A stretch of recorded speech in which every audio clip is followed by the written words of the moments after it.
This is a stimulus update and daily news report. Got some important updates to share with you. $487 stimulus checks going out today, starting right today. And new $500 checks have just been approved in one new state. $700 checks going out in another state. And gas prices may see a big spike because of some breaking news that just came out involving OPEC, and I'll give you some other important updates as well. Hope you're having a wonderful Wednesday. If you appreciate the fact-based, fast-paced updates, hit the like button down below and subscribe to the channel for more straight-to-the-point fact-based news articles and news. So as you can see, I'm in a different place. Just want to apologize over a few things. The audio may not be the best. I forgot my microphone, and we are actually in Chicago for a couple of days. I'll give you more details and pictures and show you things like that later on in the video. But first, let's get into it here. So, stimulus payments 2022. Who will receive this $487 check this week? So, yeah, what do we have here? So, Minnesota is going to send direct payments of $487 to eligible frontline workers for their contribution to the fight against COVID-19. According to the state, the first payment will be rolled out on Wednesday, October 5th, which is today. So if you live in Minnesota and you worked during the pandemic, this is kind of a retroactive hazard pay. The lowest someone could get is $487, or actually, sorry, each person. So originally it was $750. Because of the way that this big pot of money worked out with more workers, looks like it is now going down to $487, and it is going to start going out today. And then up to $700 for Illinois residents, how to get your tax rebate check. So if you live in Illinois, these checks are going out as well. It is... yeah, who qualifies? All right, so being an Illinois resident since 2021 and had an adjusted gross income in 2021 under $200,000 if filed single person, and $400,000 if filed jointly. And yeah, a few other things, giving some more information here. If you filed as a single person, you get $50. If you filed jointly, you get $100, $50 per person. And if you filed with dependents, you get an additional $100 per dependent, up to three or $300. And so the family with 2 adults and 3 children could see an amount of up to $400.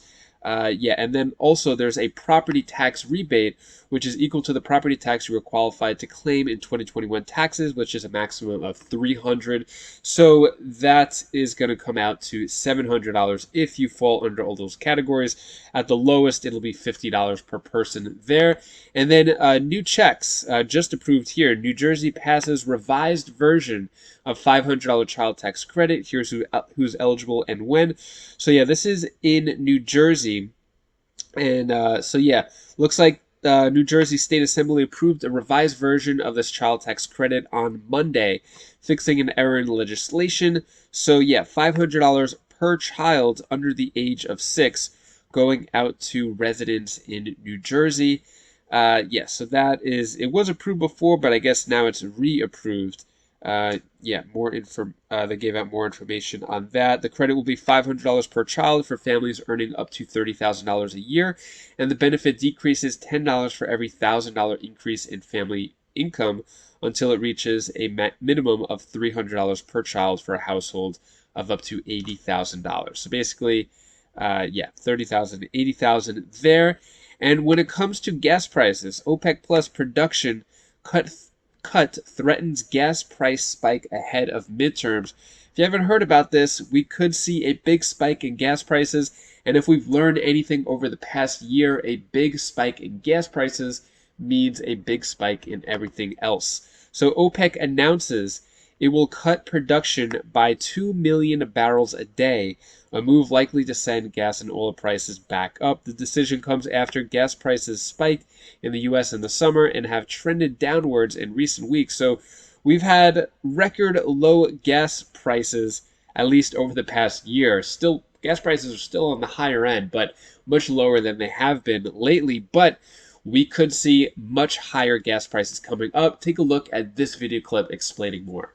Breaking news from overseas in Vienna. OPEC Plus has agreed to reduce production by 2 million barrels a day. Significant news. John Kirby, NSC coordinator for strategic communications, works at the White House now with us now. Sir, good morning to you. Hope you get feeling better from COVID very soon. Want to get that negative test. Thank you. It's been 2.5 months since you bet, since President Biden went to Riyadh.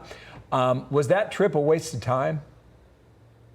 Oh, absolutely not, Bill. Look, we said at the time, even before he left, that the trip was not about oil. It was about much larger national strategic and national interest goals throughout the region to try to foster a more integrated, cooperative region.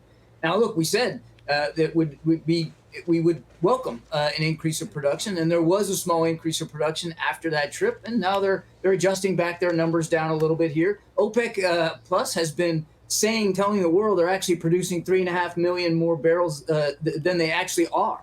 So in some ways, this announced decrease really just kind of gets them back into more aligned with actual production. We also haven't seen, I recognize it just got announced, we haven't seen any dramatic shifts in the price of oil. It's still coming in around $90 a barrel. So we're going to have to see how this plays out over the long term.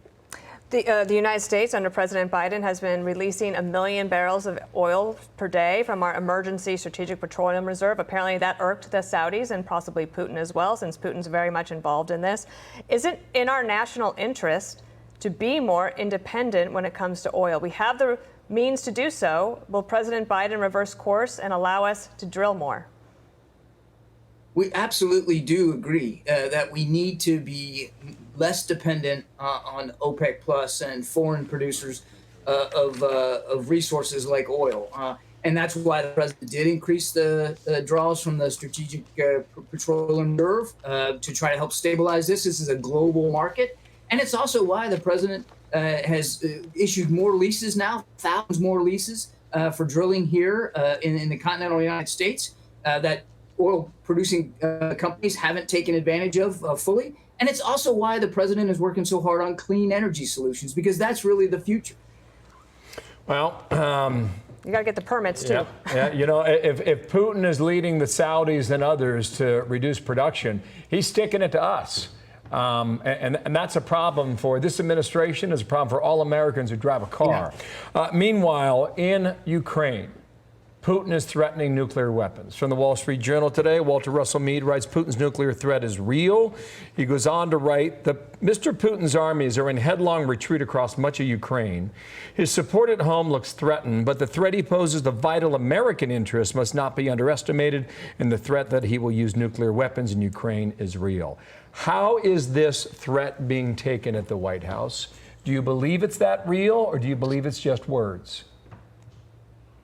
No, we take this seriously, Bill, and we have since the very beginning. I think you might recall you and I talking months ago, not long after this invasion began, where he started using this kind of rhetoric, very dangerous rhetoric about the potential use for nuclear weapons. So we have taken it seriously since the very beginning. It is not the kind of things you want to hear from the leader of a modern nuclear power.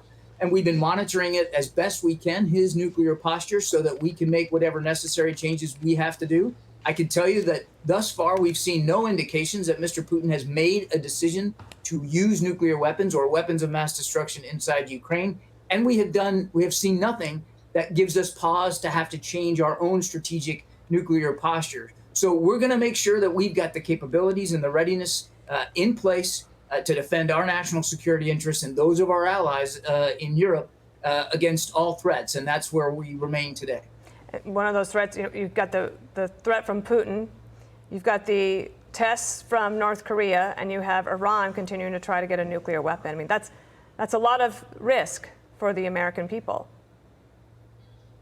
It is a lot of risk, Dana. You're right. I mean, there are regimes out there that are pursuing capabilities or have at their disposal capabilities that absolutely threaten our national security and those of our allies and partners, which is why we're staying very, very focused on this. You saw just in the last couple of days, in response to the North Korea's ballistic missile launch, which went over the island of Japan, that we conducted some exercises, air exercises with our Japanese counterparts and some air exercises with our South Korean counterparts. We're working on bilateral and trilateral cooperation regime so that we can stay ready to meet that threat to the peninsula if it comes to pass. And the same thing with Iran. And the president has been exceedingly clear. We are not going to allow Iran to achieve a nuclear weapon. Now, we'd like to do this through diplomacy, but diplomacy doesn't appear to be working right now. We aren't any closer to getting a deal with Iran than we were a few months ago. That's unfortunate, but we still believe we need to have the capabilities in place in the region if diplomacy fails to be able to defend ourselves and our partners. The plate is full. Thank you for your time. A lot of instability out there. Please come back soon. Thank John you. Kirby, thanks. So this is not looking good, and this is basically what comes when the U.S. is dependent on other countries' imports of oil. This is the position we're in, whether it's right or wrong. Yeah, this is the fact of it, and it looks like we could have a domino effect of increased prices again. So yeah, I'll keep you updated on that. And that is all the news that I have for you today to hopefully brighten your day a bit. Here's my daughter Bella's tip of the day. Bye. And hi guys, this is Bella. This is the tip of the day. That's just my sister clip, but now we're doing my clip. So what I'm talking about now is to you, like when someone's hurt, you should definitely help them, because that if it's like really bad, then you should actually help them. Like I helped a couple of my friends and they loved it. So that's what I want to say for today. Bye. Thank you so much for watching. Appreciate your support. Subscribe to the channel if you like how I get straight to the point, let you know the facts, show you the news sources. So we are in Chicago just for a couple days up until Friday. And yeah, been doing some fun things with the kids here. And if you want to take a look at some pictures and videos that I have going on here, yeah, we've had some really full days here. And yeah, so I'm going to try to get a couple more videos in, try to squeeze it in. But yeah, hopefully you have a great rest of your day. If you want to check out any of my other videos, my other channels, click right up here. And I'll see you in the next video. Take care, be safe. Thank you for watching.